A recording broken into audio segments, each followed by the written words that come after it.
Pois muito bem, que tristeza, que tristeza. Meu Deus, o que acontece, gente?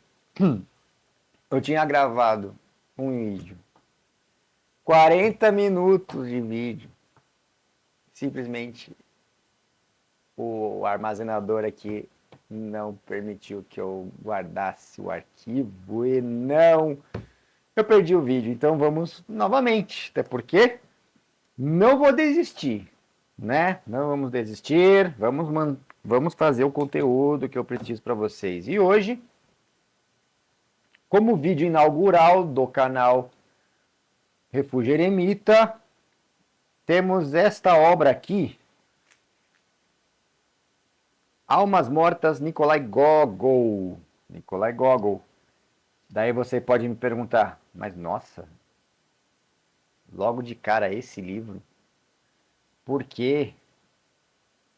Aqui no Brasil não tem ninguém que fala desse livro. Pois é, justamente. Por que que não tem ninguém que fale deste livro? Pelo menos em conteúdo gratuito. Ou até mesmo pelas pessoas que fazem conteúdo de livros. Não tem gente para falar desse livro. Por quê? Esse livro aqui, ele é um livro clássico da literatura universal. Obrigatório para qualquer ser vivente que goste de leitura, que goste de ler coisa boa, que gosta de aprender. Isso aqui é obrigatório aí para você ler na sua vida, porque ele fala, ele é sobre vida, sobre as pessoas, sobre os seres humanos, sobre as camadas mais diversas, sendo elas obscuras ou sendo elas transcendentes, não sei, quem sabe, não é mesmo? Mas vamos falar de Almas Mortas Nikolai Gogol, desculpe, livraço, um clássico, está entre aí os melhores livros já publicados pelos autores russos, né? E o Gogol é um dos gigantes da época dos grandes literatos do século XIX, né? Inclusive é o que mais a gente tem acesso, são os grandes autores do século XIX. Aqui para o Ocidente, é natural que nós conheçamos muito mais o Dostoiévski e o Tolstói. No entanto, o Gogol, se nós fizéssemos uma analogia ao esporte que eu mais gosto, que é o tênis, o Gogol faz parte do Big Three do tênis, né? Juntamente com o Tolstói e o Dostoiévski. Apesar de terem outros autores muito bons também. Mas esses com certeza são os de mais destaque.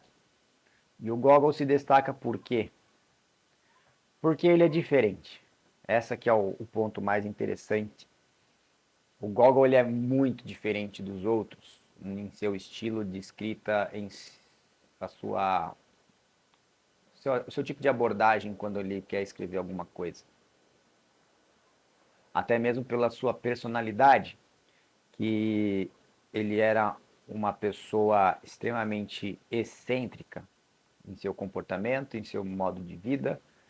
Ele era obstinado com algumas coisas, principalmente pela busca por conhecer melhor o que é Deus, né? Toda essa questão que abrange o universo, o cristianismo, Deus como um todo, mas não necessariamente ele era uma pessoa entregue, devotado, discipulado por alguém para dar a ele uma bagagem espiritual que fosse realmente robusta, né?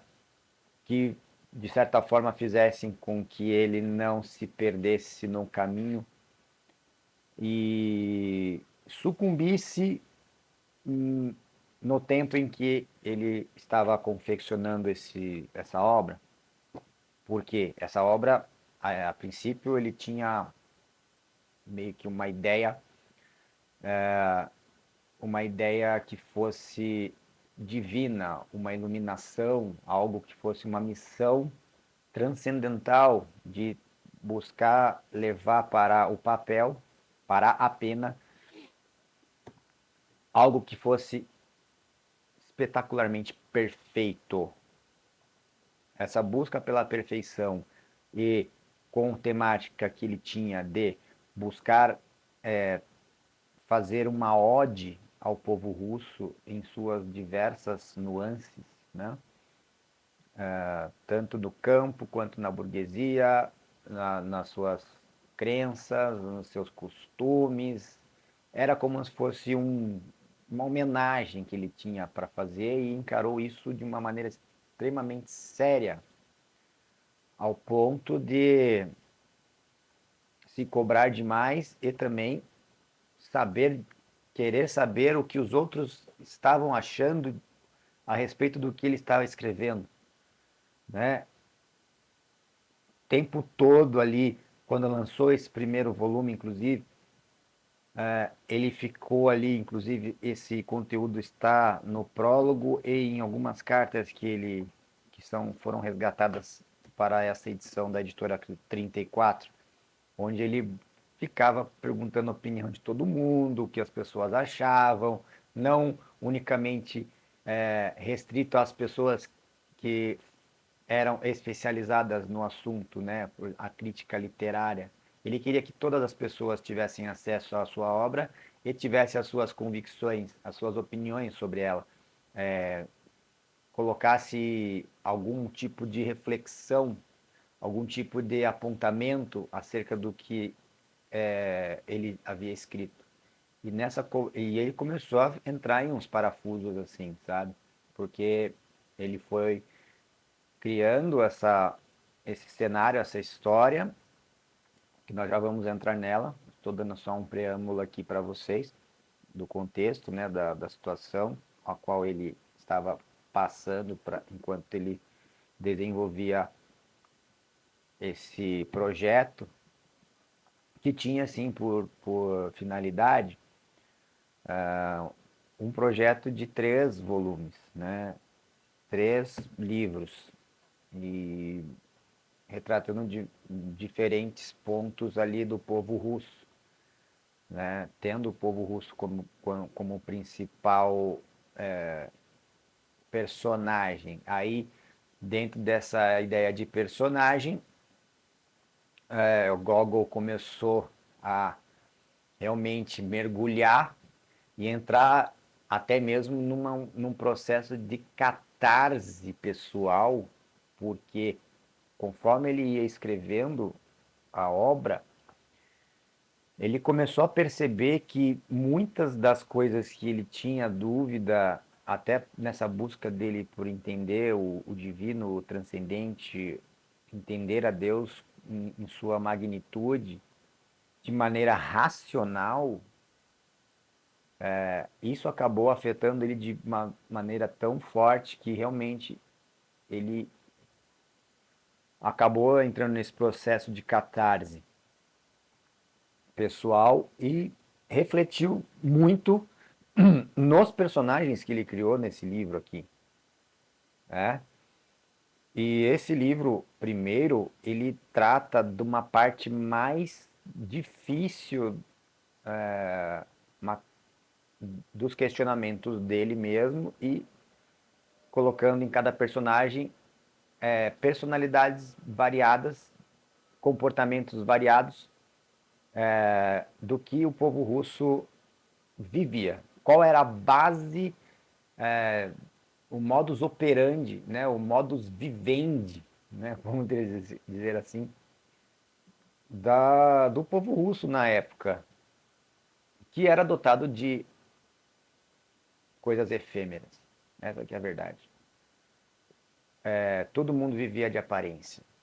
Todo mundo vivia para alguma finalidade específica pessoal, uma satisfação pessoal. Não existia nada genuíno ali. Tudo era feito de maneira calculada por todas as pessoas.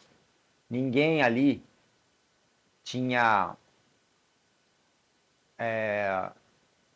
o que era mais precioso, que é aquela busca para se aproximar mais de Deus, para realmente conseguir conquistar as virtudes, ou o crescimento espiritual, ou até mesmo um acompanhamento de alguém que pudesse fazer essa ponte e auxiliar e, como é que eu posso dizer, fazer com que essa pessoa evoluísse, né, espiritualmente e desse essa força espiritual que certamente isso se refletiria num todo para que todas as pessoas ali fossem elevadas, né, e não tivessem tantos problemas como aqui são retratados em seus personagens durante a história. Essa catarse era o próprio Gogol que teve na sua vida, por isso que ele acabou ficando maluco e adoecendo, porque ele percebeu que não tinha essa capacidade. Ele achava, por ele ser um cara extremamente diferente e genial, ele achava que ele poderia fazer isso sozinho. No entanto, ele não é possível esse alcance sozinho, porque quando você tenta colocar Deus numa caixinha ou racionalizar as coisas de Deus, com certeza você vai acabar sucumbindo na sua busca aí, que lá nunca vai ter um fim, porque você não tem esse amparo, essa estrutura, assim como o Gogol não tinha. Então, isso acabou afetando demais a cabeça dele, né? Fazendo com que ele, conforme ele fosse desenvolvendo a obra, os outros volumes acabaram não sendo concluídos. Alguns escritos foram resgatados do próprio autor, que simplesmente atacou fogo nos seus, nas suas anotações, né? E foram recuperados alguns manuscritos. Na verdade, tem bastante coisa recuperada, porém, claro que tem vários momentos aqui de quebra, realmente de corte, de desenvolvimento, mas você consegue perceber nessas anotações que a história ela tem existe um plot ali, existe sim um plot que dá para entender com o que foi resgatado. Isso é muito legal porque já de cara a gente quebra aquela ideia das pessoas que costumam falar muito rapidamente sobre a obra Almas Mortas, e não aqui no Brasil, obviamente, que tem como plot, teria como uma finalidade máxima fazer uma divina comédia do povo russo ali, né? De comédia, né? Como a gente fala comédia, a gente pensa naquele ritmo que a comédia tem, né? Você está aqui, daí você, de certa forma, sofre uma quebra que te faz descer, né, por uma catástrofe, um acontecimento, e estando lá embaixo, e ao fundo do poço, inclusive, podemos falar que sim, esse livro aqui, o primeiro, é o fundo do poço. É a retratação do fundo do poço do que é o povo russo, né, em todas as suas camadas. Então, seria esse fundo do poço do inferno de Dante. Porém, quando você pega os manuscritos do segundo volume, você já percebe que a chance de que haja uma crescente, assim como aconteceu com o Dante, inclusive o Dante está aqui, ó. Olha o Dante aqui, gente. O Dante está aqui. Aí, a crescente não existe. Por quê? Todos os personagens dessa história são podres. Literalmente. Com a exceção de uma pessoa. Que é a única que tenta trazer o personagem principal aqui, vamos ao nome, Pavel Titkov, um cara misterioso que ninguém conhece, que vem e começa a visitar os vilarejos e os lugares onde tem fazendas para o quê? Para tirar proveito, mas isso que é legal, porque o próprio Gogol ele coloca ele como um herói. Se nosso herói vai começar a nossa jornada e assim ele vai fazendo. Só que na verdade, esse negócio de herói é muito, né? Não existem heróis aqui na história, mas poderia muito bem existir, conforme até o Gogol fala em algum momento aqui numa anotação, que é só eu colocar um pouquinho de virtude e tirar uma informação aqui, outra ali, maquiar uma informação que todo mundo fica lindo, né? E é exatamente assim. Para você transmitir alguma coisa que, nossa, para fazer parecer algo maravilhoso, é só você tirar uma informação que seja, muitas vezes, um detalhe que faça com que aquilo se pinte de uma maneira que não é, né?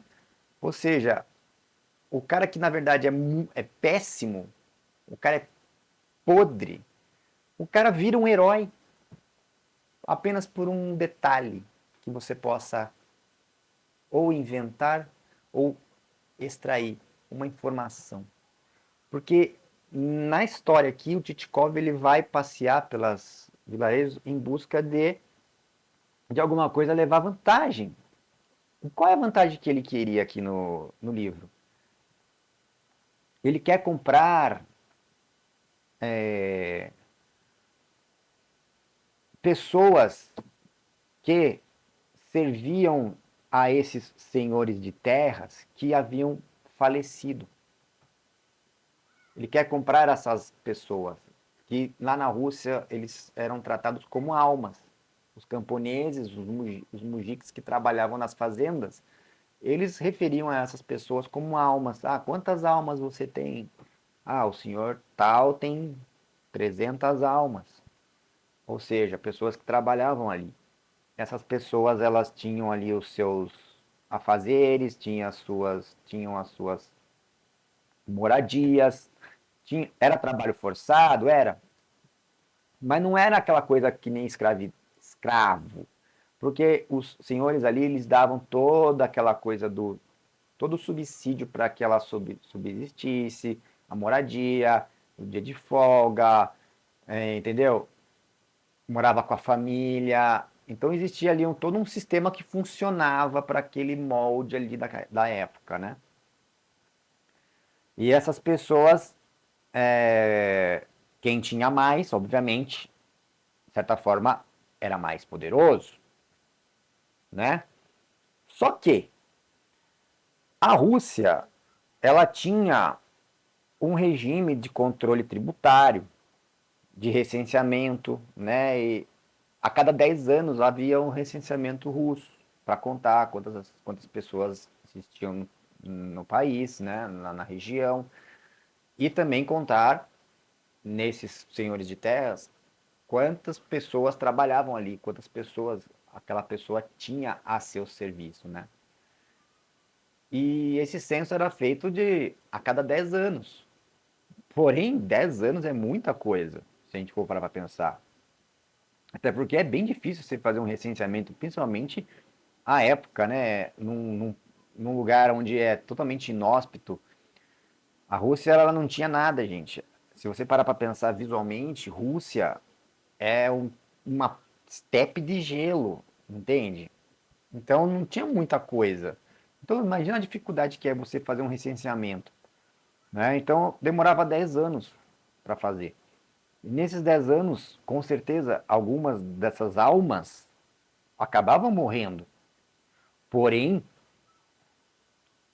a pessoa que era dona daquelas almas, mesmo com a pessoa morta, continuava pagando a tributação, o recolhimento tributário dela era o mesmo para quando foi feito o recenseamento daquela época, ou seja, pagava pelos mortos, né?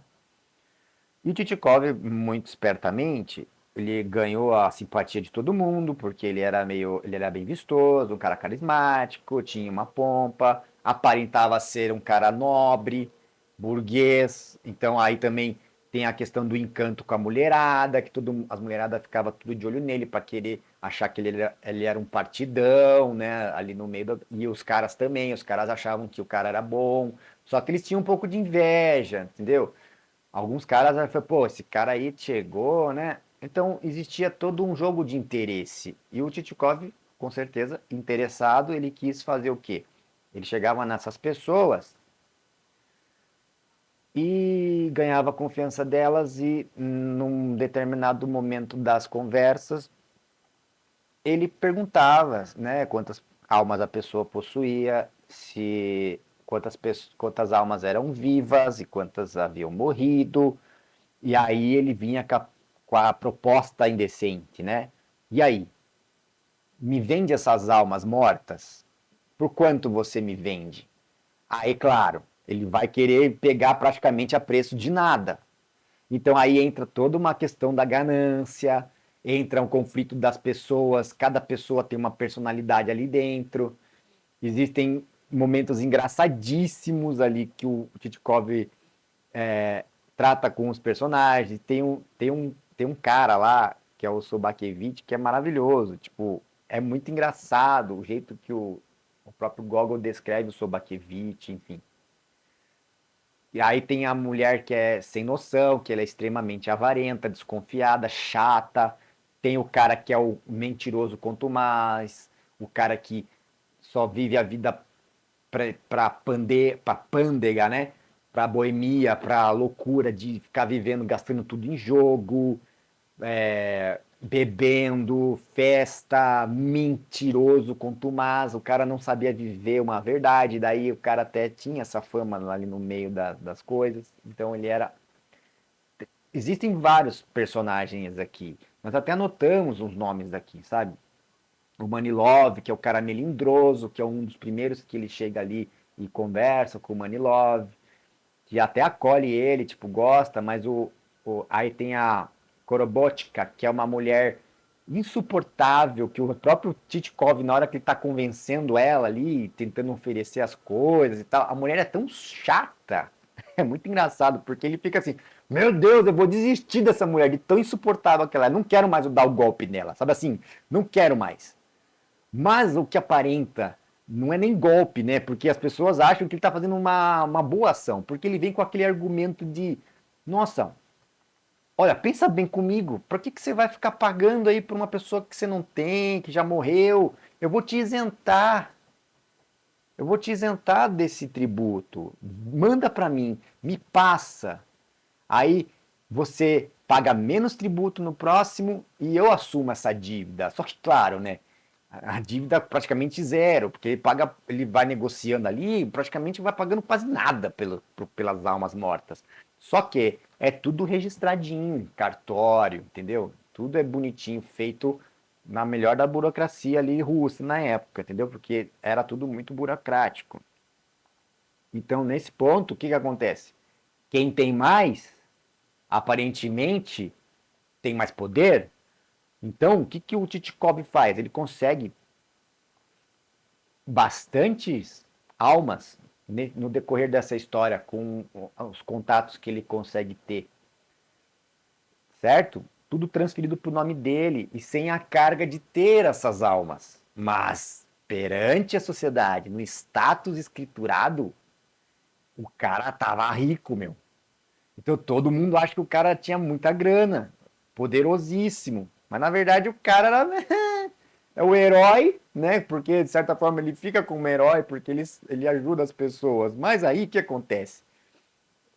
A história vai desenrolando e aí um vai falando pro outro o que acontece, o que acontecia, né? Que ele foi passando nas casas e as pessoas começam a conversar nesses serões que aconteciam na alta roda russa, né? Sempre tem essas festinhas, esse negócio de um falando mal do outro, aquela coisa, né? Articulação, interesse, BBB, casamento. Então, entra essa questão do jogo de interesse.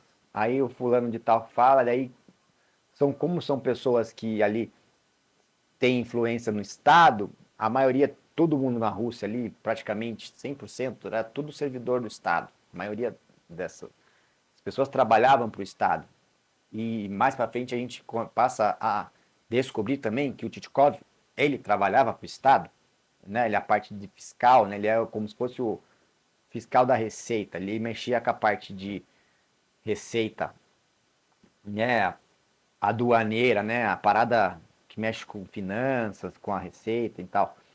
Então, o que acontece? Esses caras começam a achar que o Titkov ele é meio que infiltrado, espião, tal, e meio que já quebra a confiança dele e já ninguém quer saber mais desse cara.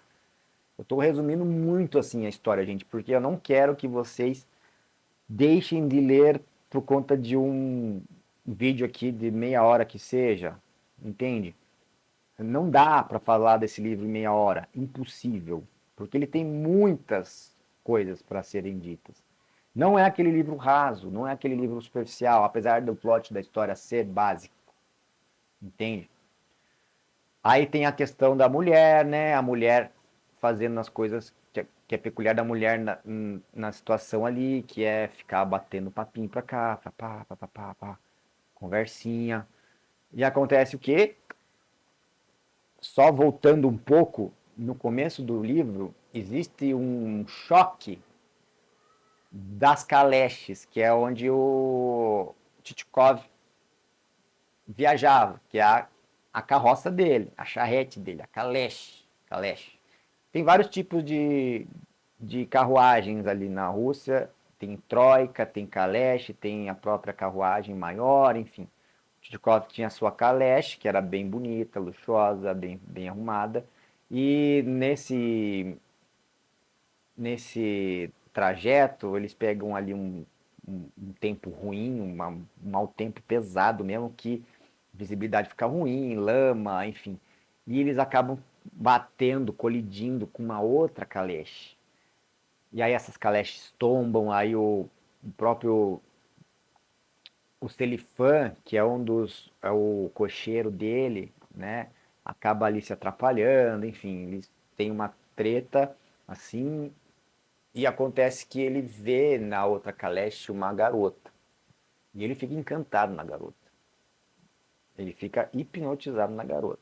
Só que aí a garota pega, vai, cada um pro seu canto, beleza, resolve. Ninguém sabe para onde vai mais. Nesses últimos momentos, lá nessas reuniõezinhas mais para frente no livro, onde tem essas reuniõezinhas da burguesia, eis que a festa é na casa do governador, ali de onde ele está, e ele descobre que aquela garota era a filha do governador. E aí ele fica hipnotizado na menina. Ele olha para ela e fala, meu Deus, é a moça lá da charrete. E aí ele meio que anula todas as moças lá as mulheres dali estavam todas cortejando o cara, perceberam que ele só tinha olhos para outra menina, que era uma moça de 16 anos, não sei, acho que é isso, 16 ou 19, agora não me lembro, que acabam ficando pé da vida, né? E nessa, já sabe o que a mulher vai fazer, né? Começa a falar mal do cara. Começa já falando, ah, esse cara é gordo, esse cara é zoado. Olha lá, ó, nem é bonito esse cara, não sei o quê. Começa a falar um monte. Ah, não, sem falar que esse cara aqui tá com interesses aqui meio estranhos, não sei o quê. Aí entra a fofoca. Inclusive tem um diálogo espetacular aqui de duas mulheres, que é genial. Genial. Sabe o que é genial? O Gogol ele consegue, meu, é bizarro. Como ele consegue ser genial nos diálogos, assim. É maravilhoso. Aí essas moças começam a tricotar ali as informações, ao ponto de cogitar que o Gogol, na verdade, estava com um plano mirabolante de rapto da menina e fugir com ela. Sabe assim, umas coisas bem loucas.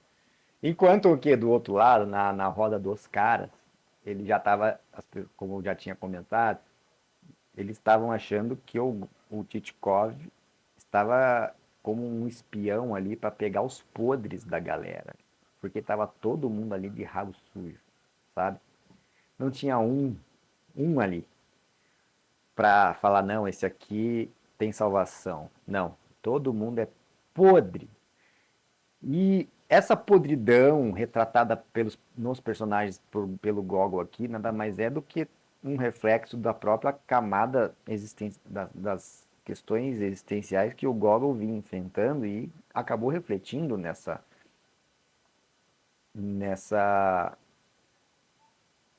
nesse ponto criativo dele para trazer essa história. É um realismo extremamente absurdo. Você não consegue entender isso aqui como algo ficcional porque é muito real, assim, do jeito que é feito.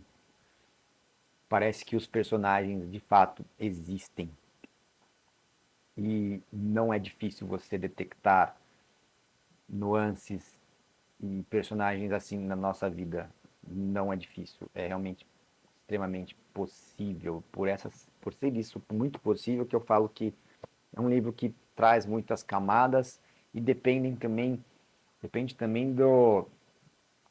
de qual é dependendo da sua trajetória de vida, essas camadas elas vão te confrontar de alguma maneira.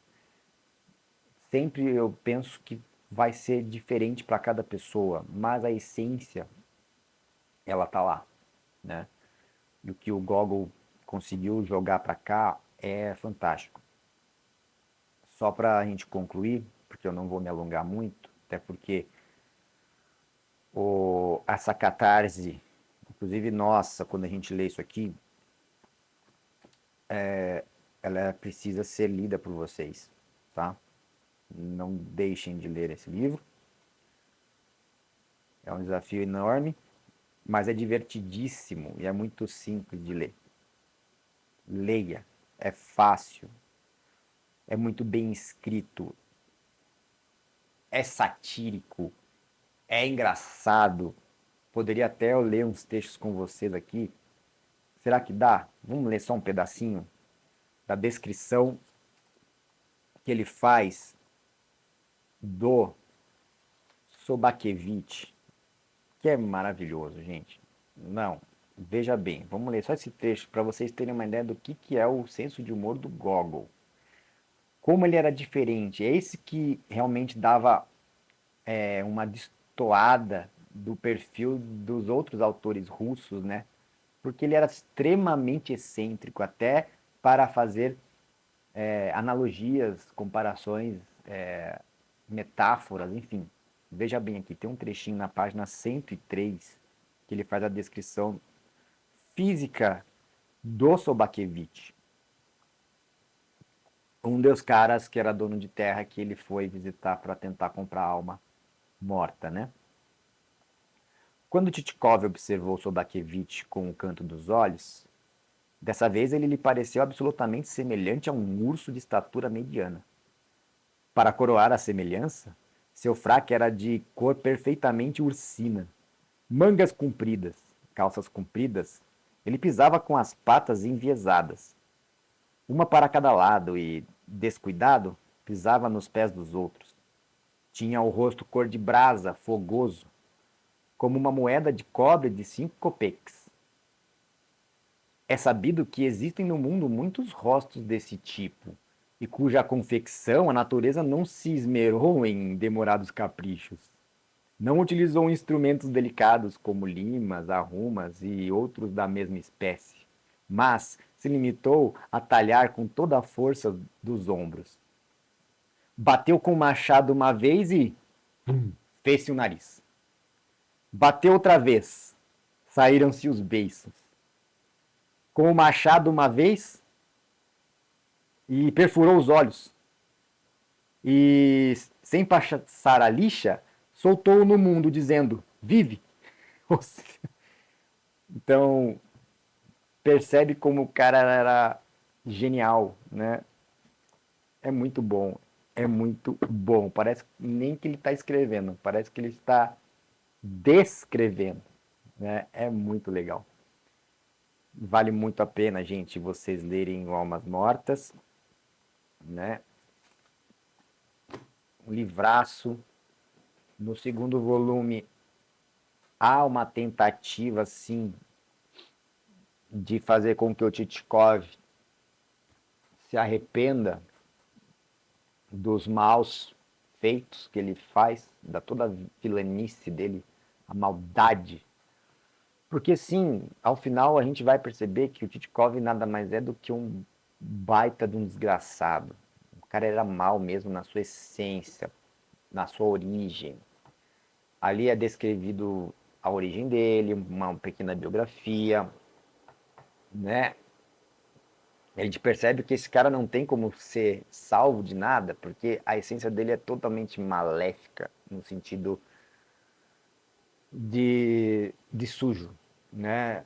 Não dá, ele tá no poço de lama, ele não sai de lá. Por mais que muitas vezes haja um lampejo de esperança para ele. Então não tem como nem fazer essa comparação de ascendência, como foi com Dante na Divina Comédia. Aqui, no caminho, a tendência é só pro buraco. Por mais que houvessem tentativas para fazer corrigir, né, o, a situação do Titkov. Então, ele acaba sendo preso, e aí aparece um personagem importante aqui, que esse sim, acho que é o único que, como se uma figura bem extremamente difícil de aparecer, como se fosse uma aparição divina, né? Que busca trazer o Titkov para o lado bom da força, vamos dizer assim, para ele se arrepender, para ele abandonar essa vida de vícios, né? Essa vida de sujeira e falta de Deus, né? Inclusive ele até fala que ele precisa se voltar para Deus, enfim. Ele até no momento que ele está preso, ele se arrepende, vai aos pés desse senhor, né? Fala, não, me arrependo, não, pelo amor de Deus, me tira daqui, né? Todo arrependido, né? Aquela coisa que quando você está desesperado, você acaba fazendo. Mas muito pelo impulso e até mesmo aquele senso de sobrevivência que o Titkov sempre teve, aquela malandragem, enfim. E na primeira oportunidade, quando sai esse senhor, aparece um policial lá, que também é todo ferrado, corrupto, e oferece uma maneira dele sair de lá, né, de escapar.